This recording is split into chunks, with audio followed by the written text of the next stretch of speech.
नीरज मिश्रा, लेकिन दरअसल ये शराब घोटाला, इसको रेड फ्लैग ना बीजेपी ने नहीं किया था, इसे रेड फ्लैग कांग्रेस पार्टी ने किया था।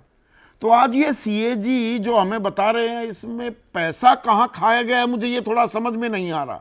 हाँ, ये जरूर समझ में आ रहा है कि गलत थी नीति, या हाफ बेक्ड अधपकी नीति आपने बनाई, किसी ने हल्ला काटा और उसके बाद बंद भी कर दी। संदीप जी, हम लोग तो लगातार कह रहे हैं कि पिछले 11 साल से दिल्ली की जनता को एक फुटबॉल मैच के बीच में दर्शक बनाकर छोड़ दिया है। एक पिलर पर आपको भाजपा दिखती है जो उलूल जुलूल बातें करती है, ना कोई मॉडल देती है डेवलपमेंट का, और सिर्फ ऑप्टिक्स को कैसे मैनेज किया जाए उसकी बात करती है। दूसरे पिलर पर पिछले 11 साल से आम आदमी पार्टी खड़ी थी, जिन्होंने दिल्ली की जनता को नर्क में ढकेल दिया। ना यहाँ पर साफ हवा रही, ना साफ पानी रही, और जब पॉलिसी कोई बनाने की बारी आई तो ये लिकर घोटाला और शराब घोटाले जैसी एक पॉलिसी बनाई। देखिए, सीएजी का जो काम है वो पॉलिसी को ऑडिट करना है, और उसके अंदर चाहे वो नोशनल या चाहे रियलाइज जो लॉसेज हैं उसके बारे में बात करना है। आज वो नोशनल लॉस इसलिए आपको दिखता है क्योंकि वो किकबैक की जो बात हम लोग बार बार कर रहे हैं, वो तो दूसरी एजेंसी का काम है ढूंढना कि वो किकबैक कहां गया। प्राइमा फेसी तो ये बात क्लियर है कि किस तरीके से जो इसमें रिटेलर्स और होलसेलर्स थे उनके कमीशंस को बढ़ाया गया। अरे क्या जरूरत थी? अगर आप दिल्ली के अंदर राजस्व बढ़ाना चाह रहे थे और आपने इस पॉलिसी में ऐसे पैमाने रखे थे कि दिल्ली के अंदर आप रात को 2 बजे तक शराब बेचते, आप दिल्ली में शराब पीने की उम्र को कम करना चाह रहे थे, तो आपने तो इनको राजस्व बढ़ाने के लिए ऑलरेडी इंसेंटिवाइज किया था। और ये जो 5% से लेकर 12% पर आप जो ले गए इनके कमीशंस को, ये कहीं ना कहीं तो दाल में कालापन दिखाता ही था। और आपने कहीं ना बिल्कुल ठीक कहीं कहा। दाल में कुछ काला है। 2011, 12, 13 2G, 3G, 4G, 5G, जीजा जी, वो न जाने कितने घोटाले थे। और Vinod Rai was the toast of the media. उनकी रिपोर्ट को लेकर रोज अखबारों में फ्रंट पेज बैनर हेडलाइंस होती थी और प्राइम टाइम सारे टीवी चैनल्स पर चर्चा होती थी। क्या हुआ बाद में? कौन संदीप सी जी, सीएजी की हम तो रिपोर्ट ये सच साबित हुई?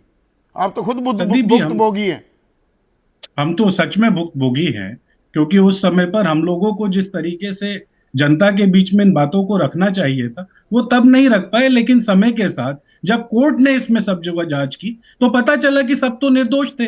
ये तो एक आदमी का ख्याली पुलाव था जिसने जिस तरीके से वो नोशनल लॉसेस बनाए और देश की जनता के सामने रखा, और हम शायद उसको मैनेज नहीं कर पाए। वो तो हमारी गलती थी। लेकिन आज संदीप जी, ये तो समझना होगा कि जिस तरीके की पॉलिसी बनाई गई और जिन किकबैक्स की हम बात कर रहे हैं, वो गोवा चुनाव के लिए पैसा कहां से आया, आज उस पर भी तो इन्वेस्टिगेशन चल रही है। और संदीप जी, आपने एक बड़ी अच्छी बात कही कि ये जो भाजपा के साथ जो मिली भगत थी, जिसके अंदर आपने दिल्ली मास्टर प्लान से डिविएट किया, जिसको इंप्लीमेंट करने का काम डीडी और एमसीडी का था, तो ये लोग उस समय तो चुप थे। तभी हम जून 2022 में पुलिस के पास गए, कोर्ट के पास गए, और हमने हमारे कहा एक कि दर्शक दिल्ली हैं, में। राजेश मदान हैं, दिल्ली वासी। वो कह रहे हैं कि क्या इस रिपोर्ट में इस बात का जिक्र है कि घोटाला हुआ या फिर किसी ने पैसे खाए?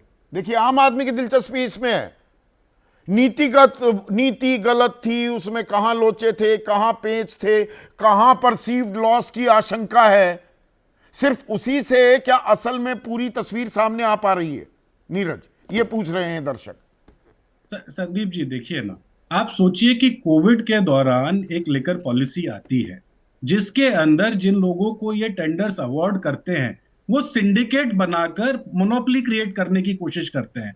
और जब वो मोनोपोली नहीं चलती तो 144 करोड़ रुपए जो उन्होंने एयरपोर्ट वाले वेंडर के लिए दिए, जब वो लोग एयरपोर्ट से परमिशन नहीं ले पाए, उनको 144 करोड़ रुपए वापस कर दिए। इस पर आम आदमी वाले अच्छा, ये जरूर कहेंगे ये कि वो तो कोर्ट गए और कोर्ट से वापस नहीं नहीं, लेकर कोर्ट आए। की ही बात लेकिन नहीं देश है में कितने नीरज। टेंडर्स हैं? नीरज, एक मिनट सुनिए ना। एक नहीं, मैं दर्जन से ज्यादा आपको उदाहरण दे सकता हूं। महाराष्ट्र में भी, जहां आपकी भी सरकार रही, उस वक्त सरकार किसकी थी वो आपको पता है। कोविड टाइम में आप थे उस सरकार में शामिल।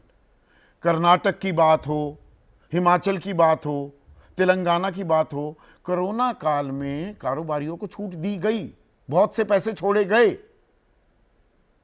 उसको सीधे यहां संदीप जी, घोटाले से जोड़ेंगे तो फिर तो पूरे देश में घोटाला हो रहा था। संदीप जी, जिन टेंडर्स के अंदर रिलैक्सेशन दिया गया कोरोना काल में, आप समझिए उनका एग्जीक्यूशन हो रहा था। यहां जो 144 करोड़ रुपए उस L1 बिडर को वापस किए गए क्योंकि वो परमिशन नहीं ला पाया। या तो सरकार को वो परमिशन दिलानी थी, वो इस वजह से वो किकबैक की बात कर रहे थे, या वो परमिशन उनको लेकर आनी थी, तो वो नहीं कर तो पाए। मतलब अगर वो आपका नहीं साफ कर मानना है पाए, दिल्ली को लूटा गया, पर इस दिल्ली को लूटा देखिए, गया इन आरोपों के जवाब देने के बजाय क्या अंबेडकर की शरण में जा रही है आम आदमी पार्टी? देखिए, ये तो शुरू से ही मुद्दों से भटकाने वाली पार्टी रही।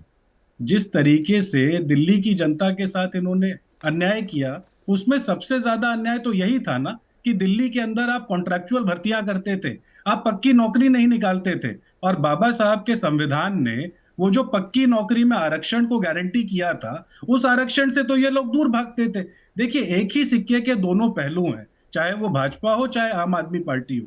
इनके मन में बाबा साहब को लेकर, शहीद आजम भगत सिंह को लेकर ऐसी कोई मंशा नहीं है कि ये उनके विचारों को आगे बढ़ाएं। अच्छा, आप ही ये सच्चे तो हैं। सिर्फ पॉलिटिकल बेनिफिट के हिसाब से ये तो उसके ऊपर काम करते हैं। और भाजपा वाले प्रवक्ता हमारे बारे में कह रहे थे कि हमने बाबा साहब को हरवाया, तो देश की जनता ये भी जानती है कि बाबा साहब जब बंगाल में वो पाकिस्तान की असेंबली के मेंबर हो गए थे, तो हमने महाराष्ट्र में, बंबई में सीट खाली कराकर बाबा साहब को वहां से चुनाव लड़ाकर इंडियन कॉन्स्टिट्यूएंट असेंबली का नहीं पार्ट नहीं, बनाया। अब वो बहुत और फिर लंबी हो उसी जाएगी चर्चा। बाबा साहेब भीमराव अंबेडकर ने अंतिम सांस कौन से साल में ली और किस साल में उनको भारत रत्न से नवाजा गया? 1955 में अपने जीते जी जवाहरलाल नेहरू ने खुद को भारत रत्न दे दिया, सब ने दे दिया।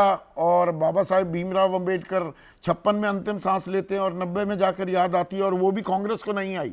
वो सरकार किसकी थी वो आप जानते हैं, वीपी सिंह की सरकार ने उनको दिया। संदीप जी, मैं देखिए, इतिहास की अगर कुछ गलतियां रही हैं हाँ, तो उसको चलिए, कम स्वीकार से कम करने में गलती मुझे आपने कोई मानी। गुरेज नहीं है। मुझे चलिए, उसमें आपने कोई इतिहास की गुरेज गलती नहीं है। मानी, पर आज हमारा इतिहास की चर्चा नहीं है।